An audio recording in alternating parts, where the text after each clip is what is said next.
Hi folks, my name is Jane Cheek and I am a mixed media artist. Today I would like to share with you how I created these hanging wall planters using Grafix Dura-Lar paints and jewelry supplies. Alrighty, so today we're going to be using 2 clear sheets of Dura-Lar in the 14 by 17 inch size. We'll use some high flow paint, spray water bottle, Exacto knife, ruler, pen, paper cutter, scissors, a sewing machine, a crocodile, some eyelets and jump rings and chain and pliers, and the full list is down in the video description. Let's go ahead and start painting. So when I'm working on something like this, I like to just splatter the paint and have fun with it. So we're just gonna put some paint on there, spray it with water, and then sandwich it between 2 pieces of Dura-Lar and smush all the paint around so you get it everywhere. Then you can spray it with alcohol spray and either let it air dry or hair dry it if you're as impatient as I am.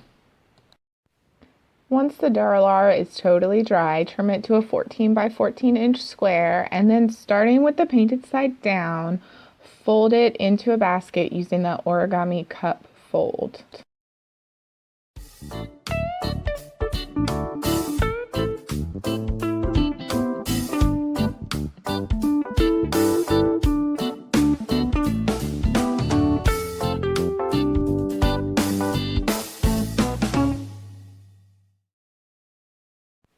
And we'll replay that fold real quick again in case you need it. So you start on a diagonal with the painted side down, fold it in half to make a triangle, fold the left side in and the right side in and the flap down, and then flip it over and fold that flap down.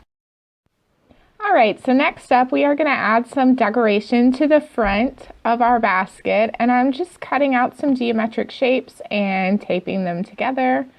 Getting a layout that I like, and then I tape it to the front flap of the origami basket and tape the rest of it so it's out of the way for sewing. Over at the sewing machine, we are going to use the leather sewing needle because that's designed for synthetics. And once we get it sewn together, we are going to take off the tape. And I typically need an Exacto knife to trim the tape off of the stitches. Just be careful not to cut the stitches themselves. So once you get the tape off, you are going to be ready to start adding the eyelets so we can hang it up. Alright, to hang it up, you want to measure 1.5 inches in from either side at the top, and you do that on the front and the back.